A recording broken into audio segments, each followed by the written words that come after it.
এক্সামে যাওয়ার আগে অবশ্যই বাংলার এই কনসেপ্টগুলি মাথায় নিয়ে তোমাদেরকে যেতে হবে, তাহলে কিন্তু তোমরা যে কোনো কোশ্চেনের আনসার সঠিকভাবে নিজের মতো করে দিতে পারবে। দেখো ইম্পর্টেন্ট কোশ্চেনগুলি এক নজরে। সরব পাঠ কাকে বলে, এর সুবিধা ও অসুবিধা। যে পাঠে রব বা ধ্বনি সৃষ্টি হয় তাকে সরব পাঠ বলে। সরব পাঠের সুবিধাগুলি হলো কি, এক, সরব পাঠ শিক্ষক ও শিক্ষার্থী উভয়ের কাছে খুব আনন্দদায়ক।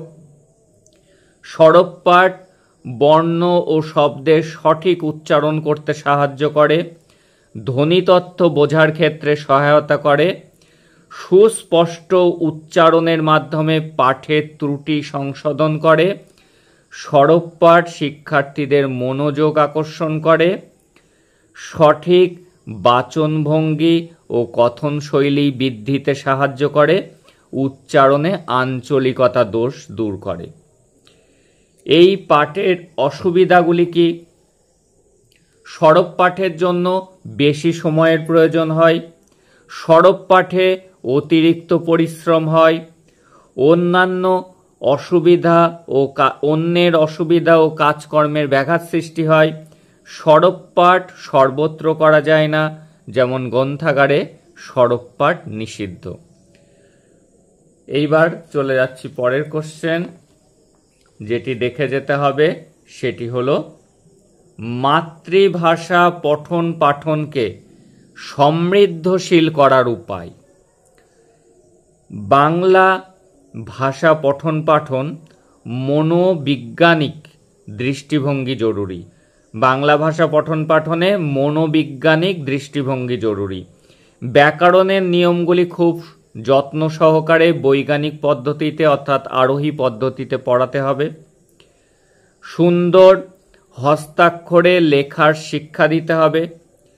টেলিভিশন বিজ্ঞাপনে সংবাদপত্রে যাতে শুদ্ধ বানান লেখা হয় সেদিকে কর্তৃপক্ষের নজর দিতে হবে।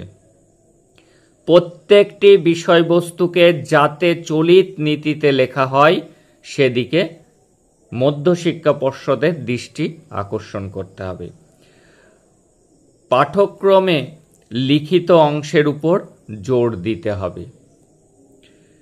পরিচিত নতুন জানা শব্দ, প্রতিশব্দ, বিপরীত শব্দ শেখানোর ব্যবস্থা করতে হবে। ছাত্রছাত্রীদের লেখার মধ্যে যাতে সাধুচলিতের মিশ্রণ না ঘটে সেদিকে লক্ষ্য রাখতে হবে। কোনো বিশেষ অপ্রচলিত শব্দকে হঠাৎ প্রয়োগ করা যাবে না। যে শব্দগুলির এখন ব্যবহার হয় না সেরকম শব্দ লেখার মধ্যে ব্যবহার করা যাবে না। ছাত্রছাত্রীকে গ্রন্থাগারমুখী করে তুলতে হবে। শিক্ষার্থীরা যাতে শুদ্ধ বানান লেখে এ ব্যাপারে শিক্ষকদের কড়া নজর দিতে হবে। এই ছিল মাতৃভাষা পঠন পাঠন সমৃদ্ধ করার উপায়গুলি। ব্যাকরণ শিক্ষাদানের পদ্ধতিগুলির উল্লেখ করে সর্বশ্রেষ্ঠ পদ্ধতি কোনটি উদাহরণসহ আলোচনা করুন। বিদ্যালয়ের প্রত্যেক শ্রেণীর জন্য ব্যাকরণের সুনির্দিষ্ট পাঠ্যক্রম থাকা উচিত। বিদ্যালয়ে সাধারণত নিম্নলিখিত পদ্ধতি অবলম্বন করে ব্যাকরণ শিক্ষাদান করা হয়। 1. সূত্র পদ্ধতি, 2. ভাষা পদ্ধতি, 3. ব্যাকরণ পাঠ্যপুস্তক পদ্ধতি, 4. প্রাসঙ্গিক পদ্ধতি, 5. বিশ্লেষণ পদ্ধতি, 6. অবরোহী পদ্ধতি এবং 7. আরোহী পদ্ধতি। এই আরোহী পদ্ধতিকেই কিন্তু ব্যাকরণ শিক্ষার শ্রেষ্ঠ পদ্ধতি মনে করা হয়। আরোহী পদ্ধতি বা উদাহরণ বিশ্লেষণ পদ্ধতিও একে বলা হয়ে থাকে। বর্তমানে এই পদ্ধতিকে শ্রেষ্ঠ পদ্ধতি স্বীকার করা হয়। আরোহমূলক তর্ক বিজ্ঞানের মূল নীতির উপর ভিত্তি করেই কিন্তু এই আরোহী পদ্ধতি হলো অবরোহী পদ্ধতির ঠিক বিপরীত। আরোহী পদ্ধতিতে প্রথমে উদাহরণগুলি বিশ্লেষণ করে তারপরে সূত্রে উপনীত হতে হয়। যেমন পর্যবেক্ষণের উপর গুরুত্ব দেওয়া হলো, যদু মরণশীল, হরি মরণশীল, তারপর সিদ্ধান্তে আসা হলো সমস্ত মানুষই মরণশীল। এটি হলো সূত্র, অর্থাৎ প্রথমে উদাহরণ, সেগুলি বিশ্লেষণ করে আমরা সূত্রে পৌঁছালাম।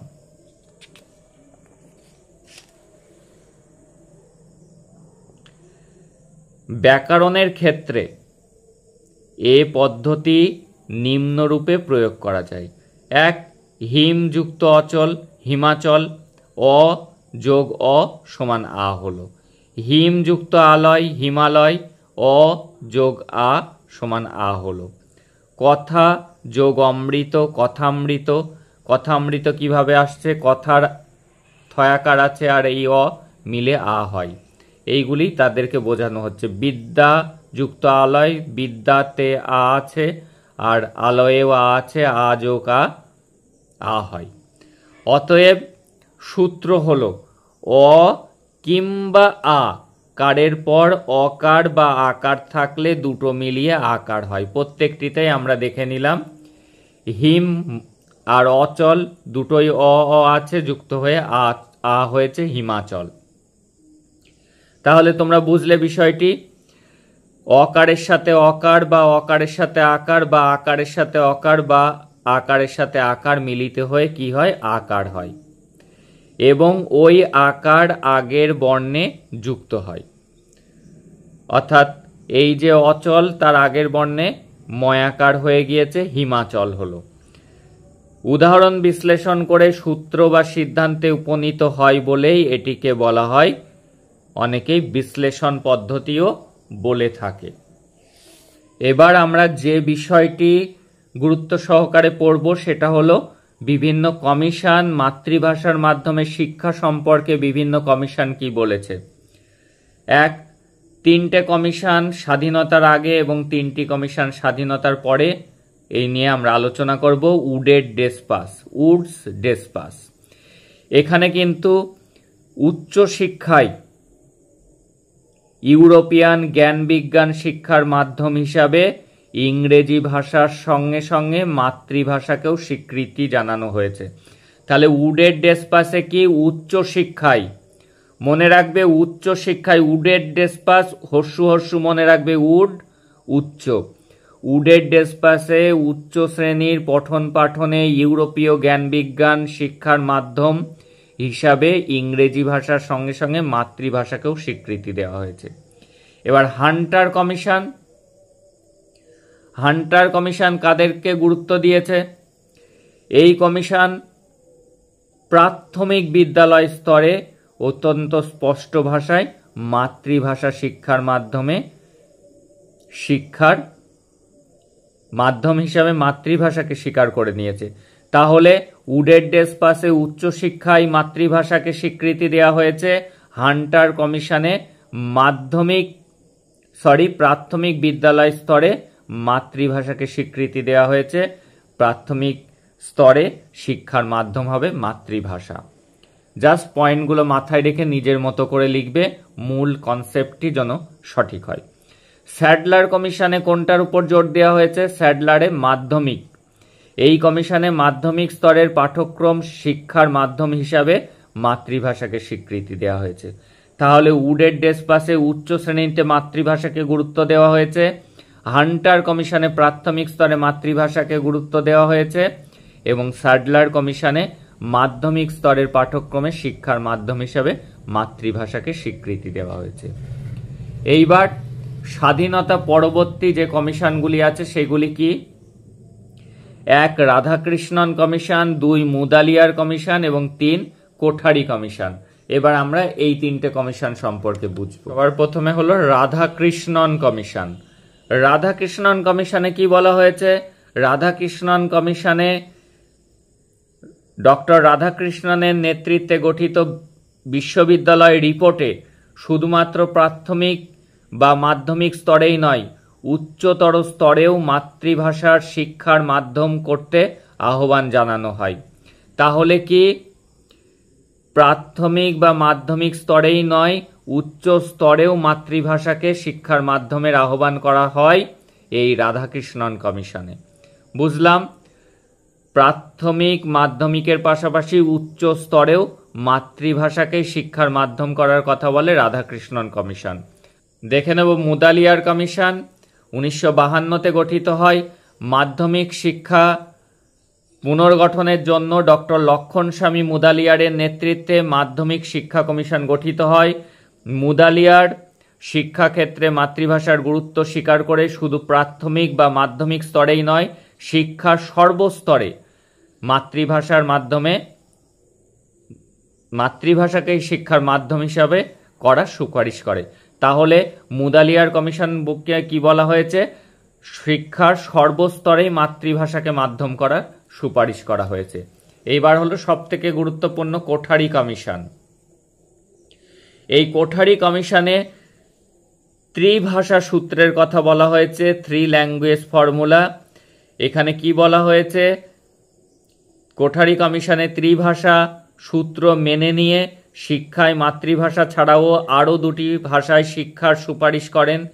সুপারিশটা হলো নিম্ন প্রাথমিক স্তরে শুধুমাত্র মাতৃভাষা বা আঞ্চলিক ভাষা থাকবে। তাহলে যারা একদম নিম্ন প্রাথমিকে পড়ছে, সবে স্কুলে জয়েন করেছে, প্রাইমারিতে পড়ছে, তারা কেবলমাত্র মাতৃভাষাতেই পড়াশুনো করবে। নিম্ন মাধ্যমিক, এখানে 3টে ভাষা পড়বে, মাতৃভাষা, ইংরেজি এবং আরও একটি ভারতীয় বা ইউরোপিয়ান ভাষা। যারা 7-8-এ পড়ে তাদের কিন্তু 3টে ভাষা পড়তে হয়। এই সূত্র অনুযায়ী বাংলা, ইংরেজি এবং সংস্কৃত বা কোথাও কোথাও হিন্দি পড়তে হয়। এবং উচ্চ মাধ্যমিক স্তরে মাতৃভাষা ও উপরিলিখিত ভাষাগুলির মধ্যে থেকে যে কোনো একটি, যেমন উচ্চ মাধ্যমিক যারা এক্সাম দিয়েছো জানো তোমাদের 2টি ভাষা পড়তে হয়েছে, মাতৃভাষা এবং সেকেন্ড ল্যাঙ্গুয়েজ হিসেবে ইংলিশ পড়তে হয়েছে। তাহলে নিম্ন প্রাথমিকে শুধু মাতৃভাষা, নিম্ন মাধ্যমিকের ক্ষেত্রে 3টি ভাষা, বাংলা, ইংরেজি এবং অন্য একটি ভারতীয় ভাষা বা ইউরোপিয়ান ভাষা। আর উচ্চ মাধ্যমিক স্তরে কি মাতৃভাষা এবং আরও একটি ভাষা পড়তে হবে। এই হয়ে গেল আমাদের বিভিন্ন কমিশনের মতামত। শ্রবণ সম্পর্কে আলোচনা করো। মনোযোগ সহকারে কোনো কিছু শোনাকেই শ্রবণ বলে। যে শিশুর শ্রবণ দক্ষতা যত বেশি উন্নত, সে তত ভালো ভাষা আয়ত্ত করতে পারে। যত ভালো শুনতে পারে তত ভালো তাড়াতাড়ি ভাষা শিখতে পারে। শিশু যে পরিবারে বড় হয়ে ওঠে, তাদের মুখের ভাষা শুনে শুনে তার প্রথম কথা বলা শুরু হয়। এই শ্রবণ 2টি ভাগে ভাগ করা যায়, একপাক্ষিক আর দ্বিপাক্ষিক। একপাক্ষিক কি হয়? উৎস, তারপরে সেখান থেকে বার্তা, তারপরে শ্রোতা। একমুখী, একজনই বলছে আর একজন শুনছে। আর দ্বিপাক্ষিকে কি হয়? বক্তা, বার্তা, শ্রোতা, আবার শ্রোতা, বার্তা, বক্তা। একজন বলছে, সেই বার্তা শ্রোতা শুনছে, শ্রোতা বলছে, বক্তাটা শুনছে, এইভাবে চলতে থাকে। তাহলে প্রথম পর্যায়ে অর্থাৎ একপাক্ষিক শ্রবণের ক্ষেত্রে কোনগুলো? রেডিও, দূরদর্শন থেকে আগত শব্দ কেবলমাত্র তারা বলছে, আমরা শুনছি, আমাদের বলার জায়গা নেই। টেলিফোন দপ্তরের রেকর্ড করা বক্তব্য, শ্রেণীকক্ষে শিক্ষকের বক্তৃতা, পরীক্ষার সময়সূচি শ্রবণ ইত্যাদি। আর দ্বিপাক্ষিক কি? দ্বিপাক্ষিক যোগাযোগ যেখানে ঘটেছে, বক্তা ও শ্রোতা উভয়ই ভাবের আদান প্রদান করেছে। পরিস্থিতির তারতম্যের উপর ভিত্তি করে শ্রবণের গুরুত্বের হেরফের হয়। শ্রোতাকে বক্তার অভিপ্রায় বুঝেই কিন্তু উত্তর দিতে হয়। শ্রবণ দক্ষতা বিকাশের উপায়গুলি কি? প্রেরিত বার্তাটির অর্থ উপলব্ধি করতে হয়। পূর্বজ্ঞান এবং ভাষাগত দক্ষতাকে কাজে লাগিয়ে শ্রোতার বক্তব্যটি বিশ্লেষণ করতে হবে। এইভাবে সে কিন্তু তার ভাষাগত দক্ষতা অর্জন করবে। আরও হতে পারে আগ্রহ ও মনোযোগ সহকারে বক্তাকে শুনতে হবে। কখনো কখনো শ্রোতার চাহিদা অনুযায়ী তাকে উত্তর দিতে হবে। এইবার আরও একটি গুরুত্বপূর্ণ কোশ্চেন, বাংলা বানান ভুলের কারণ ও প্রতিকার। বানান ভুলের মোটামুটি 3টি কারণ দেখা যায়। একটা পরিবেশগত কারণ, একটা মানসিক কারণ, একটা ভাষাতাত্ত্বিক কারণ। পরিবেশগত কারণের মধ্যে কি রয়েছে? ভুল বানানের সংস্কৃতি, রাজনৈতিক দেয়াল লিখন, বিভিন্ন পোস্টারে, টেলিভিশন চ্যানেলে, তাছাড়াও ব্যবসায়িক বিজ্ঞাপনে, বিভিন্ন জায়গায় সর্বত্র প্রচুর পরিমাণে বানান ভুল দেখা যায়, যার থেকে শিক্ষার্থীরা বানান ভুল করার প্রবণতা তাদের মধ্যে তৈরি হতে থাকে। আর কি পাঠ্যপুস্তকে বানান ভুল। পাঠ্যপুস্তকটাকেই তারা চোখ বন্ধ করে ভরসা করে, অনেক সময় পাঠ্যপুস্তক ছাপাতে বানান ভুল হয়ে থাকে, সেখান থেকেও শিক্ষার্থীদের বানান ভুলের প্রবণতা তৈরি হয়। আঞ্চলিকতার প্রভাবে বানান ভুল, উচ্চারণে আঞ্চলিকতার প্রভাবের ফলেও শিক্ষার্থীরা বানান ভুল করে। শ্রদ্ধার অভাব, মাতৃভাষার প্রতি সর্বস্তরে শ্রদ্ধার অভাব শিক্ষার্থীদের প্রভাবিত করে, এর ফলে সঠিক বানান শেখার প্রতি তাদের উদাসীনতা দেখা যায়। মানসিক কারণ কি হতে পারে? বানান শেখার আগ্রহের অভাব। বর্তমানে শিক্ষার্থীদের মধ্যে বানান শেখার আগ্রহ খুব কম দেখা যায়, এর ফলেও কিন্তু বানান ভুল হতে পারে। আর যে কারণ হতে পারে শ্রদ্ধাশীল মনোভাবের অভাব, মানসিক বিক্ষোভ, এগুলি। আর বানান ভুলের ভাষাতাত্ত্বিক কারণগুলির মধ্যে আমরা লিখতে পারি যে প্রায় সমোচ্চারিত ভিন্নাত্মক শব্দ, অর্থাৎ কখনো কখনো ভিন্নাত্মক দুটি শব্দ সমোচ্চারিত হওয়ার কারণে সঠিক বানান নিয়ে শিক্ষার্থীদের মধ্যে সংশয় তৈরি হয়। যেমন বয়াকার মূর্ধন্য বান কথার অর্থ ধনুকের তীর, কিন্তু বয়াকার দন্তন্য বান কথার অর্থ বন্যা। এই কারণেই কিন্তু তাদের বানান ভুল হয়ে থাকে। এই বানান ভুলের কারণ। এবার বানান ভুলের প্রতিকারটা কি হতে পারে সেটি নিয়ে আমরা এবার দেখে নেব। বানান ভুলের প্রতিকারের জন্য তাদের শ্রুতি লিখনের অনুশীলন করতে হবে, তারা শুনে শুনে লিখবে। আকর্ষণীয় ব্যাকরণ শিক্ষাদান, অর্থাৎ আরোহী পদ্ধতিতে তাদেরকে শেখাতে হবে।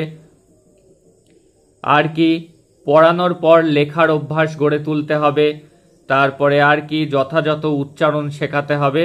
এইভাবে বানান ভুল কিন্তু প্রতিকার করা সম্ভব। এবার দেখে নেব যে একজন আদর্শ শিক্ষকের কি কি গুণ থাকা বাঞ্ছনীয়। ভাষা ও সাহিত্যের সুশিক্ষক যিনি হবেন তিনি হবেন নমনীয়, কোনো বিষয়ে বিশেষ বিকল্প মতামতগুলি তিনি ধৈর্য সহকারে শুনবেন এবং সেগুলি স্বীকার করবেন। রবীন্দ্রনাথের মতে তারাই শিক্ষক হবার উপযুক্ত যারা ধৈর্যবান। সুশিক্ষকের সঠিক বিষয়জ্ঞান থাকা প্রয়োজন। কোয়ালিটিগুলো মনে রাখবে। সুশিক্ষক যিনি হবেন তার বিষয়ের প্রতি জ্ঞান থাকতে হবে। শুধু মাতৃভাষা নয়, অন্যান্য ভাষার সাহিত্যও তাকে পাঠ করতে হবে। এছাড়া আধুনিক ভাষা, ব্যাকরণ এবং বাংলা বানান সম্পর্কে তার জ্ঞান থাকতে হবে। ব্যাকরণের ব্যুৎপত্তি না থাকলে ভাষা শিক্ষক কখনোই আদর্শ হতে পারবেন না। ছন্দ, জ্যোতি, অলঙ্কার এইসব সম্পর্কে তার জ্ঞান থাকতে হবে। তার হাতের লেখা হবে সুন্দর, স্পষ্ট এবং নির্ভুল। তিনি শ্রেণীকক্ষে পাঠদানের সঙ্গে সঙ্গে বোর্ড ওয়ার্ক করবেন, অর্থাৎ বোর্ডে তার দক্ষতা থাকবে।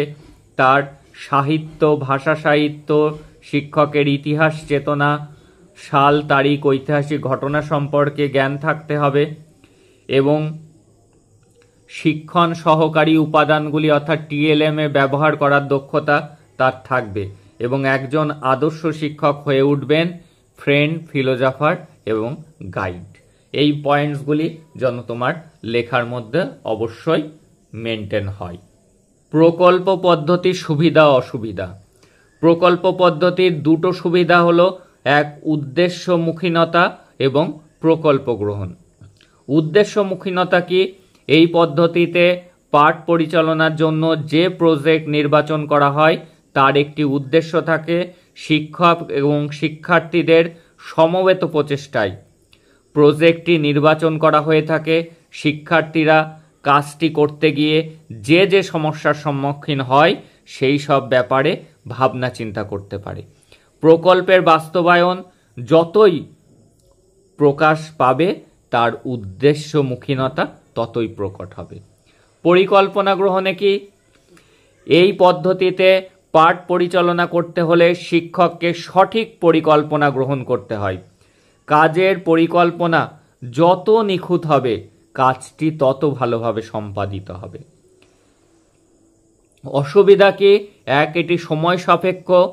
এটি শ্রেণীকক্ষের যে সময় সেই সময়ের মধ্যে কভার করা অসম্ভব।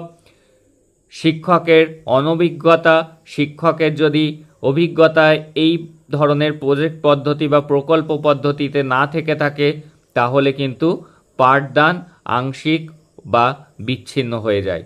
সেই কারণে দুটি অসুবিধা, সময় সাপেক্ষ প্রক্রিয়া এটি এবং শিক্ষকের অভিজ্ঞতা থাকাটা কিন্তু জরুরি। সার্থক মূল্যায়ন বলতে কি বোঝো? নিরবিচ্ছিন্ন ও সামগ্রিক মূল্যায়নের বৈশিষ্ট্যগুলি লেখো। বর্তমানে আমরা শিক্ষা বলতে শুধুমাত্র জ্ঞান অর্জনকে বুঝি না। শিক্ষার্থীর সামগ্রিক বিকাশের জন্য যে মূল্যায়ন ব্যবস্থা, সেটিই হলো সার্থক মূল্যায়ন।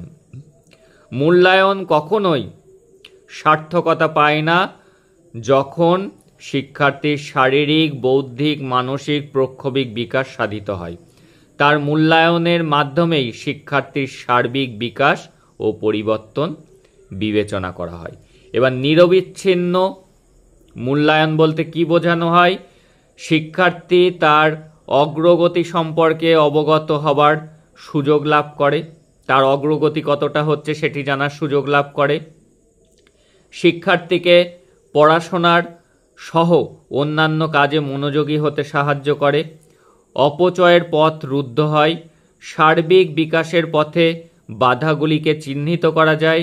হীনমন্যতা রোধে সহায়তা করে এবং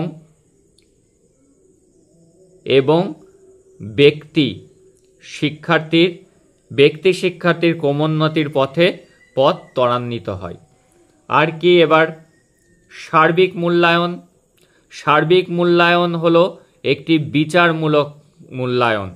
এই মূল্যায়নের উদ্দেশ্য হলো শিক্ষা শিখন প্রক্রিয়ার গুণগত মান নির্ধারণ করা।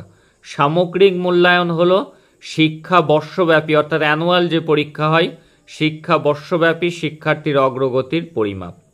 সামগ্রিক মূল্যায়নে প্রধানত বৌদ্ধিক আচরণের উপরেই বেশি গুরুত্ব আরোপ করা হয়ে থাকে।